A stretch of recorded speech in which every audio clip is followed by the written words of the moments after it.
প্রিয় ষাটলিপি শিক্ষার্থী ভাই বোনেরা, আজকে তোমাদের জন্য আমি নিয়ে এসেছি ষাটলিপির আঁচড়গুলির বিশ্লেষণমূলক তথ্য।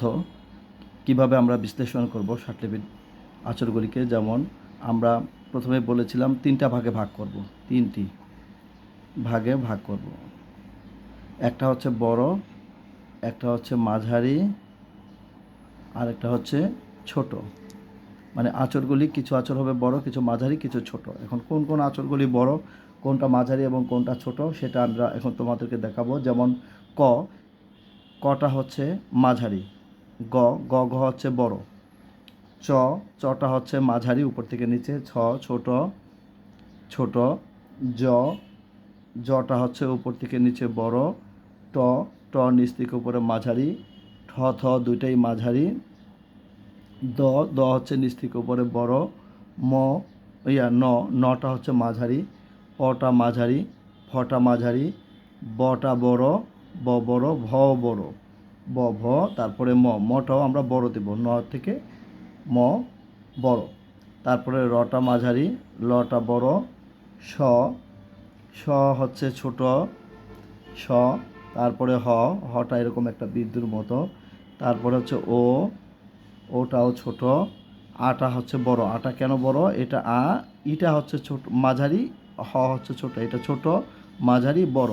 এই দৃষ্টিকোণ থেকে আটা এই সাইজের হলো, এটা দেখতে এরকম হলো, এটা বড় সাইজের আমরা ধরবো। তারপর একটা হচ্ছে উটা হচ্ছে ছোট, অংটা আমরা ছোট দিব, ওটাও ছোট, কিন্তু আইটাকে বড় দেব, যেহেতু আ বড় দিছি তেমনি আইটা বড়। তো এই 25টা আঁচড়কে আমরা তিনটা গ্রুপে ভাগ করলাম। কিছু আঁচড় হবে বড় গ্রুপে ফেলছি, কিছু মাঝারি গ্রুপে, কিছু ছোট গ্রুপে। তো এবার আমরা শব্দ লিখব। যেমন কিছু কিছু শব্দ বিশ্লেষণের জন্য কিন্তু আমরা এই বর্ণ বিশ্লেষণটা করে নিলাম। যেমন শব্দটা হচ্ছে এরকম, যেমন আমরা বলেছিলাম লাইন বেসড লিখব। সে লাইন বেসডের যেমন নরম, ন, র, ম। লাইন বেসড লিখলে ন কিন্তু মাঝারি, মাঝারি, রটাও কিন্তু মাঝারি, মাঝারি, কিন্তু মটা বড়, মটা বড়। ঠিক আছে, শর্তগুলো পূরণ করেছে, কিন্তু আমরা লিখব কি এক লাইনের মধ্যে। লাইন বেসড লিখব কিন্তু এক লাইনের মধ্যে লিখব। তাহলে এখানে বেজ হবে র, র বেজ, র মাঝারি, ম বড়, তার মাথায় ন, তাহলে এটা নরম, ন, র, ম। নটা এমন জায়গা থেকে লিখবো যেন রটা এসে লাইনের সাথে লাগে। তেমনি মরণ যদি বলি ম, র, ন, মরণ। র এবং ন দুটা হচ্ছে মাঝারি সমান, আর মটা হচ্ছে বড়। তদ্রূপ সম্পদ, সম্পদের এটা হচ্ছে স ছোট, ম বড়, প মাঝারি, দ বড়। দ আর ম সমান, প মাঝারি, স ছোট। কিন্তু এখানে আমাদের লেখাটা হয়েছে কিন্তু এই এক লাইন বেসড হয় নাই। তা লাইন বেসডটা লিখতে হলে কী করতে হবে? যেমন এটা ছ, এটা শিখেছি প, এটা শিখেছি ব।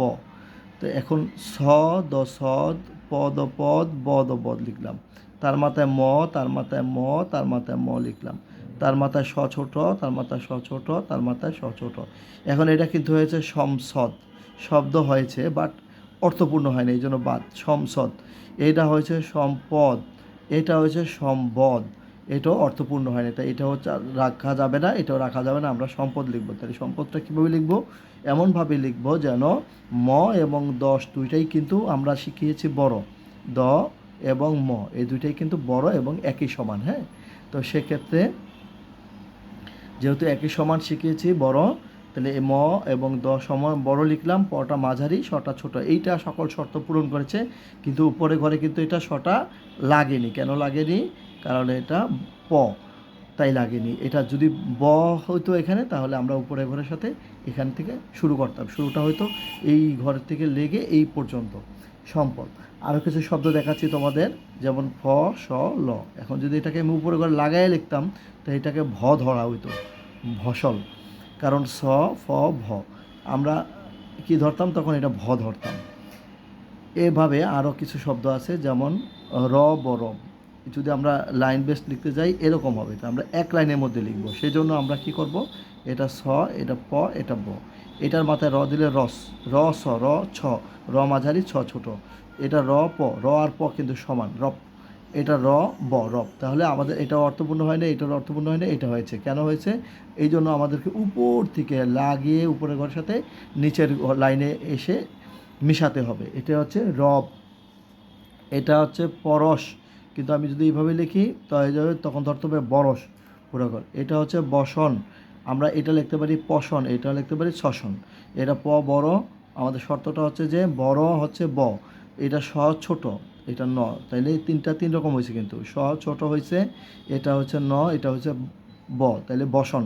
এটা আমাদের সকল শর্ত পূরণ করছে। এটা হচ্ছে পশন, এটা আমরাকে ধরতেছি এটাকে শ্বসন।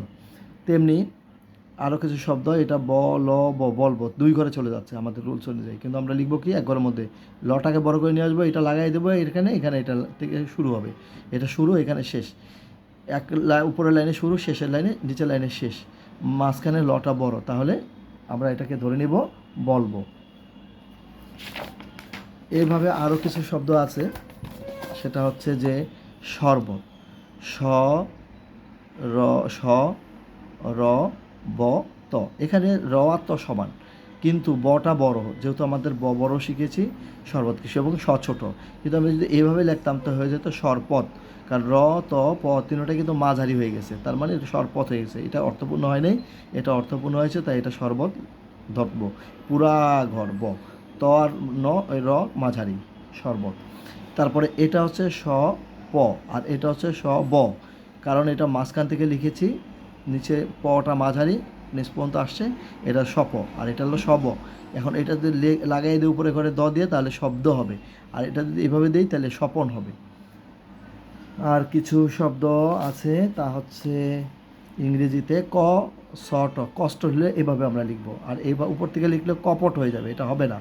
হ্যাঁ, আর হচ্ছে তার মাথায় তার মাথায় তাহলে কী হলো আরব, এটা হচ্ছে আরব। যদি আমরা এখান থেকে লিখতাম তাহলে তো আরব, এটা হচ্ছে না, আরব হবে। তেমনি মস্ক, আরেকটা শব্দ উচ্চারণ হলো DAWN, ডন, তাই আমরা এভাবে লিখব ডন। তো প্রিয় শিক্ষার্থীবৃন্দ, আজকে তোমাদেরকে আমি দেখালাম শব্দ বিশ্লেষণের মধ্যে যেগুলি দেখালাম তা হচ্ছে যে আঁচড়গুলির সাইজ, কোনটা কোন সাইজের, কোনটা বড়, কোনটা মাঝারি, কোনটা ছোট, কোনটার মেজারমেন্টটা কি, জাস্ট এটা আমরা দেখালাম, এবং এই অনুযায়ী আমরা শব্দগুলি কিভাবে তৈরি করেছি, কিভাবে এক লাইনের মধ্যে শব্দগুলি লিখব, সেই বিষয়টা দেখিয়েছি। তো তোমরা শর্ট হ্যান্ডটা অবশ্যই ধারাবাহিকভাবে শিখবে, একই শব্দ বারবার করবে, আর আমার চ্যানেলটা তোমরা সাবস্ক্রাইব করে রাখবে, যাতে নতুন কোনো ভিডিও দিলে সাথে সাথে আপডেট পেয়ে যাও। আর যদি তোমাদের কোনো সমস্যা মনে করো কোনো শব্দতে বা কোথাও না বুঝতে পারো, তাহলে আমাদের কমেন্টস বক্সে কমেন্টস দিয়ে দিবে, আমি তোমাদের প্রশ্নের উত্তর দিয়ে দিব। ধন্যবাদ।